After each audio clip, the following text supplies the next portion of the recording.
Himuan naman ang ining nga buluhaton. May titulo ini na, I can make my own sandwich. Pasunuron ang mga hitabo. Isulat ang numero 1, 2, kag 3 sa linya. Tiin sa mga laragway ang una nga mahitabo.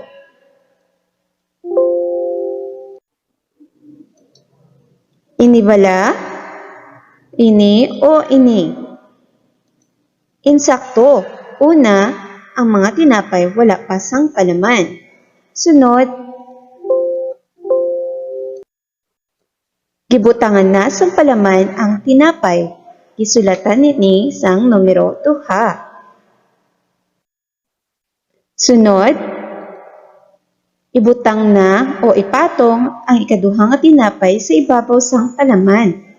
Kag pwede na ini o handa na ang imo nga sandwich.